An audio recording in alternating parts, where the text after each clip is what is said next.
Hi hello friends, എല്ലാ കൂട്ടുകാർക്കും നമ്മുടെ ഇന്നത്തെ എപ്പിസോഡിലേക്ക് സ്വാഗതം. അങ്ങനെ ഇഷിത മഹേഷ് അടുത്ത എല്ലാ കാര്യങ്ങളും തുറന്നു പറയാണ്. അതെ, വിനോദവും സുചിത്രയും തമ്മിൽ ഒരു പ്രണയബന്ധം ഉണ്ടായിരുന്നു എന്ന് പറയാണ്. അനിയന്റെ മനസ്സറിയാതെയാണ് മഹേഷ് വിനോദിന്റെയും അതുപോലെ തന്നെ അനുഗ്രഹയുടെ വിവാഹം ഉറപ്പിച്ചത്. എടോ, താൻ എന്തൊക്കെയാ പറയണത്? എന്റെ താല്പര്യം അതവൻ നോക്കേണ്ട കാര്യമില്ല. കാരണം അവനാണ് ജീവിക്കേണ്ടത്. ഒരു പെണ്ണിനെ കൊണ്ട് കാണിച്ചു വെച്ച് കെട്ടണമെന്ന് നിർബന്ധമൊന്നുമില്ലല്ലോ. അവൻ എന്നോട് മനസ്സ് തുറന്ന് പറഞ്ഞൊന്നുമില്ല. അവനൊരുമാതിരി അനുഗ്രഹത്തിന് താല്പര്യമുള്ള പോലെ തന്നെയാണ് എന്നോട് സംസാരിച്ചത്.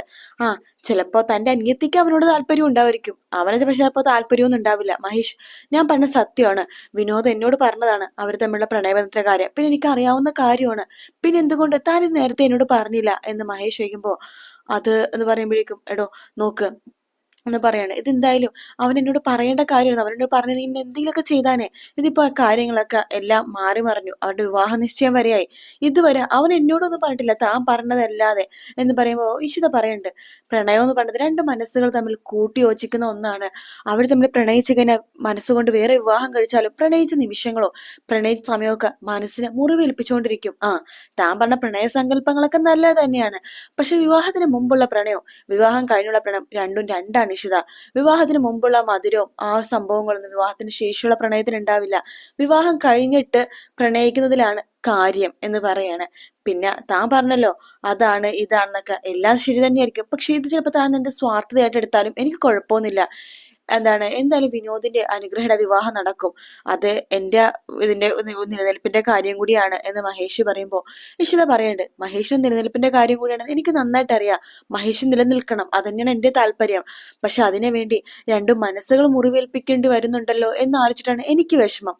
അല്ലാതെ മഹേഷിന്റെ സ്വാർത്ഥതയായിട്ട് മാത്രമേ എനിക്കിതിനെ കാണാൻ പറ്റൂ. സത്യങ്ങൾ അറിഞ്ഞിട്ടും മഹേഷ് അതിൽ തന്നെ ഉറച്ചു നിൽക്കുന്നുണ്ടെങ്കിൽ അത് മഹേഷിന്റെ സ്വാർത്ഥത തന്നെയാണ്. എടോ, എനിക്കിതിലൊന്നും ചെയ്യാൻ സാധിക്കില്ല.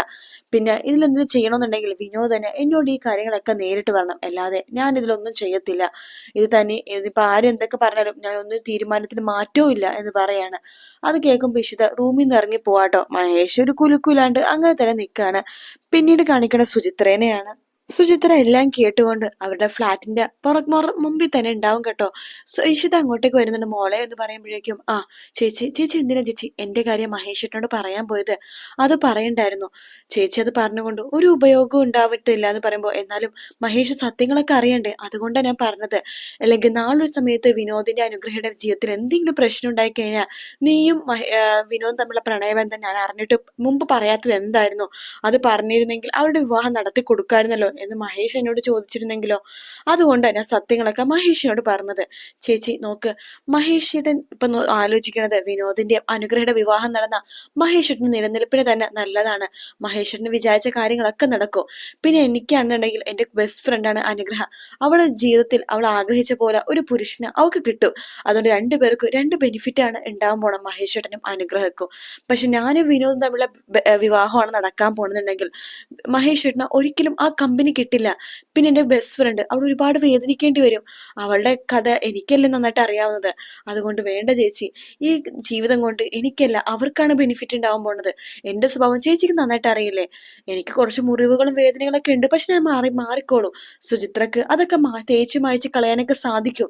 ചേച്ചിക്ക് എന്നെ അറിയില്ല ചേച്ചി. മോളെ, എനിക്ക് നിന്റെ ജീവിതമാ വലുത്. എനിക്കറിയാം ചേച്ചി. പക്ഷേ വേണ്ട ചേച്ചി, ഒന്നും വേണ്ട എന്നൊക്കെ പറയാണ്. ഇത് കേട്ടുകൊണ്ട് കൈലാസ് അങ്ങോട്ടേക്ക് വരുന്നുണ്ട്. വേണ്ടെന്നോ? ഇവരെന്തൊക്കെയാ പറയണത്? ഇതിന്റെ ഇടയിൽ എന്തോ ചീഞ്ഞു നാറുന്നുണ്ട്. ഇവൾ ആരുടെ കാര്യോ പറയണത്? ആരുടെ ജീവിതത്തിന്റെ കാര്യോ പറയണത് എന്നൊക്കെ ഒളിഞ്ഞു കേൾക്കുവാട്ടോ കൈലാസ്. അപ്പൊ വീണ്ടും സുചിത്ര പറയുന്നുണ്ട്, ചേച്ചി ഇനി എന്റെ കാര്യം പറഞ്ഞ് ചേച്ചി മഹേഷിനോട് വഴക്ക് പിടിക്കരുത്. എന്റെ കാര്യം മഹേഷിനോട് ഒരിക്കലും പറയാൻ പാടില്ല, കേട്ടല്ലോ? സുചിത്ര, എല്ലാം ഓക്കെ ആവും. ചേച്ചിയുടെ പഴയ സുചിത്ര തന്നെ ആവും കേട്ടോ എന്നൊക്കെ പറഞ്ഞിട്ട് സുചിത്ര അവിടെ നിന്ന് പോവാണ്. കൈലാസം മനസ്സ് വിചാരിക്കുകയാണ്, ഇനി ഇവിടെ നിന്നാ ശരിയാവില്ല. ഇഷിത കണ്ട പ്രശ്നമാകും. ഒരു വെടിക്കുള്ള മരുന്ന് കിട്ടിയിട്ടുണ്ട് എന്നൊക്കെ പറഞ്ഞിട്ട് കൈലാസ് മുകളിലേക്ക് കയറി പോവാട്ടോ. പിന്നീട് കാണിക്കുന്നത് ഇഷിതയാണെന്നുണ്ടെങ്കിൽ നമ്മുടെ സ്വപ്നയുടെ അടുത്ത് പറയുന്നുണ്ട്, ഇഷ്ടപ്പെട്ടവർ തമ്മിൽ പിരിയേണ്ടി വരുക ഒരു സൈഡില്, പിന്നെ മഹേഷിന്റെ ജീവിതം മറ്റൊരു സൈഡില്. ആ ഒരു ഇതിന് വേണ്ടിയിട്ട് എല്ലാം മറക്കാം എന്നൊക്കെ പറഞ്ഞുകൊണ്ടിരിക്കുകയാണ്. പക്ഷെ സുചിത്രയുടെ വിനോദിന്റെ മനസ്സ് എന്നൊക്കെ പറഞ്ഞിട്ട് സ്വപ്നടുത്ത് സംസാരിച്ചുകൊണ്ടിരിക്കുക കേട്ടോ. അത് കേട്ടു മഞ്ജിമ അങ്ങോട്ടേക്ക് വരുന്നുണ്ട്. ആ അമ്മേ, അമ്മയുടെ മരുമകളുടെ ദുഃഖാചരണത്തിന്റെ കാരണം മനസ്സിലായോ? അവളുടെ അരിയത്തിനെ ഇങ്ങോട്ടേക്ക് കൊണ്ടുവരാൻ സാധിച്ചില്ലല്ലോ, അതിന്റെ വിഷമം അവൾക്ക്. ഹാ, ഒരു ഗതിയും ഭേദഗതിയില്ലാത്ത പെണ്ണിനെ അല്ലല്ലോ വിനോദ് കെട്ടാൻ പോണം, നല്ല കോടീശ്വരനല്ലേ, നല്ല നിലയിൽ ജീവിക്കുന്ന ഒരു പെണ്ണിനെയല്ലേ, അതിന്റെ കണ്ണുകടിയാ അവൾക്ക് എന്ന് പറയാണ്. ചേച്ചി, ഞാൻ ചേച്ചിയുടെ ഒന്നും പറയാൻ വന്നില്ല, പിന്നെ എന്തിനാ എന്റെ അടുത്തേക്ക് ഇങ്ങോട്ട് വരുന്നത്? അടി ഞാൻ പറയോടി, കാരണം നിന്റെ അനിയത്തിന് നിനക്ക് ഇവിടെ വിനോദിനെ കൊണ്ട് കെട്ടിക്കാൻ പറ്റിയില്ല, അതിന്റെ വിഷമോ നിനക്ക്. അല്ല, വിനോദ് വേറൊരു നല്ലൊരു പെൺകുട്ടിയെ കെട്ടണതിന്റെ അസൂയ നിനക്ക് എന്നൊക്കെ പറയുമ്പോഴേക്കും ഞാൻ ഇതിനൊന്നും മറുപടി പറയുന്നില്ല എന്ന് പറഞ്ഞിട്ട് ഇഷിത എഴുന്നേറ്റ് റൂമിലേക്ക് പോകുക കേട്ടോ. ഇഷിത പോയി കഴിയുമ്പോഴേക്കും സ്വപ്നമല്ലേ മഞ്ജുമെടുത്ത് പറയണ്ടേടി, നീ ഒന്നും മിണ്ടാതിരിക്കെ, എന്തെങ്കിലുമൊക്കെ പ്രശ്നങ്ങൾ ഒതുക്കൊണ്ട് വരുമ്പോ അങ്ങോട്ട് കത്തിക്കേറി പോകുവാണല്ലോ നീ എന്ന് പറയാണ്. ഇനി ആരൊക്കെ എന്തൊക്കെ പറഞ്ഞു ഈ വിവാഹം നടക്കും, അത് ആരൊക്കെ വിചാരിച്ചാലും മുടക്കാനും സാധിക്കില്ല, നീ ഒന്നും മിണ്ടാതിരിക്കാവോ എന്നൊക്കെ പറഞ്ഞിട്ട് സ്വപ്നം ഇവിടെ നിന്ന് പോകുവാണ്. സ്വപ്നത്തിൽ പോയി മഞ്ജു മനസ്സിൽ വിചാരിക്കുകയാണ്, എടി ഇഷിതേ, നിനക്ക് സന്തോഷിക്കാനുള്ള ഒരു വകയെ ഞാൻ തരില്ലടി, നിന്റെ ജീവിതം തകർക്കാനുള്ള കാര്യങ്ങൾ മാത്രമേ ഈ മഞ്ജുമ നോക്കുള്ളൂ എന്നൊക്കെ മഞ്ജുമ സ്വപ്നം കണ്ടുകൊണ്ടിരിക്കുക കേട്ടോ. പിന്നീട് കാണിക്കുന്നത് അനുഗ്രഹേനെയാണ്. അനുഗ്രഹ വിനോദിനെയും കാത്തൊരു പാർക്കിൽ ഇങ്ങനെ ഇരിക്കുക കേട്ടോ. അപ്പൊ അവിടേക്ക് വിനോദ് വരുന്നുണ്ട്. ആ, താൻ എന്താ അത്യാവശ്യമായിട്ട് കാണണമെന്ന് പറഞ്ഞത്? ആഹാ, വിനോദ് തിരക്കിലായിരുന്നു. അതെ, ഞാൻ കുറച്ച് തിരക്കിലൊക്കെ തന്നെയായിരുന്നു. താൻ എന്താ കാണണമെന്ന് പറഞ്ഞത്? കാര്യം പറ. അത് പെട്ടെന്ന് പറയാൻ പറ്റുന്നില്ല, എനിക്കെന്തോ പെട്ടെന്ന് വിനോദിനെ കാണാൻ തോന്നി, കാണണമെന്ന് പറഞ്ഞു, അത്ര തന്നെ എന്ന് പറയാണ്.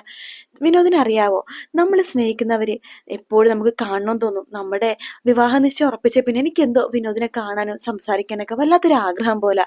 വിനോദിനറിയാലോ വിവാഹ നിശ്ചയത്തിന് ഡേറ്റ് എടുത്ത കാര്യമൊക്കെ. സത്യം പറയട്ടെ വിനോദ്, ഞാൻ കേരളത്തിലേക്ക് വന്നതിനേക്കാൾ ഇതൊക്കെ തന്നെയായിരിക്കും കാരണമല്ലേ, നമ്മുടെ വിവാഹ നിശ്ചയം ഇതെല്ലാം നടക്കാൻ വേണ്ടിയിട്ടായിരിക്കും, അല്ലെങ്കിൽ ദില്ലിയിൽ നിന്ന് ഞാൻ കേരളത്തിൽ വരില്ലായിരുന്നല്ലോ. എന്തായാലും ഞാൻ ആഗ്രഹിച്ച പോലത്തെ ഒരു ജീവിതമാണ് എനിക്ക് കിട്ടാൻ പോണത്, ഞാൻ ഒരുപാട് ആഗ്രഹിച്ച ജീവിതം എന്ന് പറഞ്ഞുകൊണ്ടിരിക്കുകയാണ്. ശേഷം ഇഷിതയല്ല, സോറി, അനുഗ്രഹ പറയുന്നുണ്ട്. അതെ വിനോദിന് ഒരു കാര്യം അറിയാവോ, നമ്മള് സ്നേഹിക്കുന്ന ആള് എവിടെ ഉണ്ടെങ്കിലും ലോകത്തിന്റെ ഏത് കോണിലുണ്ടെങ്കിലും സമയമാകുമ്പോ നമ്മുടെ അടുത്തേക്ക് വരുമെന്ന് പറഞ്ഞതിന് കാരണം ഇതായിരിക്കും അല്ലേ എന്ന് പറയുമ്പോൾ തന്നെ വിനോദ് പെട്ടെന്ന് തിരിഞ്ഞു നോക്കുമ്പോ അപ്പുറത്ത് ഒരു മൂലക്ക് മാറി നിൽക്കുക കേട്ടോ. സുചിത്ര ഫോണിലൊക്കെ ഇങ്ങനെ കുത്തിക്കൊണ്ട് നിൽക്കുവാണ്. പെട്ടെന്ന് തന്നെ വിനോദ് ചോദിക്കണ്ടല്ല, അനുഗ്രഹ താൻ എങ്ങനെയാ വന്നത്, ഒറ്റക്കാണോ വന്നത് എന്ന് ചോദിക്കുകയാണ്. എന്താ മാഷെ, എന്നെ ഇവിടെ നിന്ന് ഒഴിവാക്കാൻ വേണ്ടിയിട്ടാണോ, എന്നെ വേഗം വീട്ടിലേക്ക് കൊണ്ടേ ആക്കാൻ വേണ്ടിയിട്ടാണോ പറയുന്നത്? എന്നാലേ മാഷ് കൊണ്ടേ ബുദ്ധിമുട്ടുണ്ട് കേട്ടോ, ഞാൻ ഒരാളായിട്ടാ വന്നത്. ആരായിട്ട്? അത് അവള് പറയണ്ടെന്നാ പറഞ്ഞത്, എന്നാലും പറയാ, സുചിത്രയായിട്ടാ വന്നത്. അവളൊരു മൂലക്ക് എവിടെയോ മാറി നിൽക്കുന്നുണ്ട്, ഫോണൊക്കെ ചെയ്തോണ്ടിരിക്കുകയാണ്. അതെന്താ അവള് വന്ന കാര്യം എന്നോട് പറയണ്ടെന്ന് അവള് പറഞ്ഞത്? അതോ, സ്വർഗത്തിലെ കട്ടറും പാവണ്ടാച്ച് അവള് മാറി നിന്നതാ. പിന്നെ പ്രണയിക്കുന്ന സമയത്ത് പ്രണയിതാക്കള് മാത്രം മതി, കൂടെ ആരെങ്കിലും ഉണ്ടെങ്കിൽ ആ പ്രണയത്തിന്റെ സുഖം പോകുമെന്ന് അവള് പറഞ്ഞു, അതുകൊണ്ട് അവള് മാറി നിൽക്കുന്നതാ. പിന്നെ വിനോദ് ചോദിച്ചാൽ എനിക്ക് കള്ളം പറയാൻ പറ്റില്ലല്ലോ, അതുകൊണ്ടാ അവളുടെ കൂടെ വന്നേന്ന് ഞാൻ പറഞ്ഞത്. പിന്നെ അവൾ അറിയരുത് കേട്ടോ, ഞാൻ അവളുടെ കൂടെ വന്നെന്ന് വിനോദിനോട് ഞാൻ പറഞ്ഞത്. അവള് പ്രത്യേകിച്ച് പറഞ്ഞതാ അവൾ വന്ന കാര്യം വിനോദിനോട് പറയില്ല എന്ന്. ശരിടോ, ഞാൻ പോകുവാണ്, എനിക്ക് അത്യാവശ്യം തിരക്കുണ്ട്. വിനോദ് പോവല്ലേ, നമുക്കൊരു കോഫി കഴിച്ചിട്ട് പിണങ്ങാം. അപ്പൊ തന്റെ ആത്മാർത്ഥ സുഹൃത്ത് എന്ത് ചെയ്യും? അത് എടോ, താൻ അവളുടെ കൂടെ പോവാൻ നോക്ക്, എനിക്ക് ഭയങ്കര തിരക്കുണ്ട്, അതുകൊണ്ടിട്ടാണ് എന്ന് പറഞ്ഞിട്ട് വിനോദ് അവിടെ നിന്ന് ഇറങ്ങിയിട്ട് വേഗം കാറിലേക്ക് കയറി പോകുവാട്ടോ. ആ സമയത്ത് അനുഗ്രഹം വിചാരിക്കാണ്, ഷോ സുചിത്ര പറഞ്ഞത് എത്ര കറക്റ്റാ, വിനോദിനോട് പറയണ്ടായിരുന്നു അവള് വന്ന കാര്യം, അതുകൊണ്ടിട്ടായിരിക്കും വിനോദ് പെട്ടെന്ന് പോയത്. സ്നേഹിക്കുന്ന സമയത്ത് വേറെ ആരും അടുത്തില്ലെന്നറിഞ്ഞ എല്ലാ പുരുഷന്മാരും ചിലപ്പോ ഇങ്ങനെയൊക്കെ തന്നെയായിരിക്കും എന്നൊക്കെ പറഞ്ഞിട്ട് അനുഗ്രഹക്ക് എന്തോ അത് വലിയ കാര്യം പോലെ ആയിട്ട് അനുഗ്രഹം ചിരിച്ചോണ്ടിരിക്കാട്ടോ. പിന്നീട് കാണിക്കണ വീണ്ടും ഇഷിതേനെയാണ്. ഇഷിത റൂമിലിരിക്കുന്ന സമയത്ത് മഹേഷ് അങ്ങോട്ടേക്ക് വരുന്നുണ്ട്. ആ എടോ, പിന്നെ വിനോദിന്റെയും അതുപോലെ തന്നെ അനുഗ്രഹയുടെ വിവാഹ നിശ്ചയത്തിന് ഡേറ്റ് എടുത്തു കേട്ടോ. ആ, അതിന്റെ വെടുതിന്റെ ഓട്ടത്തിലായിരുന്നല്ലോ മഹേഷ്. അതെ, എനിക്ക് ഓടിയേ പറ്റൂടോ, കാരണം ഞാൻ ഒരുപാട് സ്വപ്നം കണ്ടതാ ഈ വിവാഹത്തിലൂടെ എന്റെ നിൽക്കാൻ പോണത്. ഞാൻ ഒരുപാട് ആഗ്രഹിച്ച കേരള ചാപ്റ്റർ അതെനിക്ക് കിട്ടാൻ പോകുവാടോ എന്നൊക്കെ പറയാണ്. ഇത് കേട്ടുകൊണ്ട് അവരുടെ റൂമിന്റെ പുറകെ കൈലാസ് നിൽക്കുന്നുണ്ട് കേട്ടോ. പക്ഷെ ഇവർ ആരെക്കുറിച്ചാ പറഞ്ഞത്, എന്തിനെ കുറിച്ചാ പറഞ്ഞത്, ഷോ ഒന്നും മനസ്സിലാവുന്നില്ലല്ലോ എന്ന് പറയാണ്. വീണ്ടും ഇഷിത പറയണ്ട്, എന്തൊക്കെ പറഞ്ഞു, അവള് തന്ന ഔദാര്യത്തിലാണ് മഹേഷിന്റെ ഇപ്പത്തെ നിലനിൽപ്പ്, അത് മഹേഷ് ഓർക്കണം എന്ന് പറയാണ്. ഇവളിത് ഏത് അവളുടെ കാര്യമാണ് പറയണത് എന്ന് ആലോചിച്ച് കൈലാസം ഇങ്ങനെ നിൽക്കുക കേട്ടോ. മഹേഷ് പറഞ്ഞോ, ഞാൻ അതിനെക്കുറിച്ച് ഒന്നും ഇപ്പൊ ആലോചിക്കുന്നില്ല, എന്റെ മനസ്സിൽ ഇപ്പൊ വിവാഹം മാത്രമേ ഉള്ളൂ. ഈ വിവാഹം നടന്ന കേരള ചാപ്റ്റർ എനിക്ക് കിട്ടും. ആകാശ് മേനന് ആകെ തീ പിടിച്ചിരിക്കുക, അയാൾ ആത്മഹത്യക്ക് ചെയ്യുന്ന തുല്യ ഈ കേരള ചാപ്റ്റർ എനിക്ക് കിട്ടുക എന്നുള്ളത്. അയാൾ സ്വപ്നത്തിൽ പോലും വിചാരിച്ചില്ല അനുഗ്രഹത്തെ മേഡത്തിന്റെ മകളും വിനോദം തമ്മിലുള്ള വിവാഹം ഉറപ്പിക്കുമെന്ന്. അവിടെ ആകാശ് തകർന്നു പോയത്. എന്തായാലും ആകാശിന്റെ സ്വപ്നം ഒന്നും നടക്കാൻ പോണില്ല. കേരള ചാപ്റ്റർ അവന് കിട്ടാനേ പോകുന്നില്ല. അത് എന്റെ കൈകളിലേക്ക് വരാൻ പോവാ. അതിനുള്ള സമയമായി ഇഷിത എന്ന് പറയുമ്പോൾ ഇഷിത ദേഷ്യം കൊണ്ട് അകത്തേക്ക് കയറി പോവാട്ടോ. മഹേഷ് പക്ഷെ ഭയങ്കര സന്തോഷത്തിലാണ്. അത് കേട്ടുകൊണ്ട് കൈലാസ് പുറത്തുനിന്ന് ഇങ്ങനെ വിചാരിക്കുന്നുണ്ട്, ഇല്ലടാ മഹേഷേ, നിനക്കൊരിക്കലും ജയിക്കാൻ പറ്റില്ല. നിന്നെ ജയിക്കാൻ ഞാൻ സമ്മതിക്കില്ലടാ എന്നൊക്കെ കൈലാസും ഇങ്ങനെ മനസ്സിലെ വിചാരിക്കാട്ടോ. ആ ന്യൂസ് ചൂടോടെ കൂടി തന്നെ ആകാശിന്റെ ചെവിയിൽ എത്തിക്കാൻ വേണ്ടി കൈലാസ് പോയിരിക്കുകയാണ്.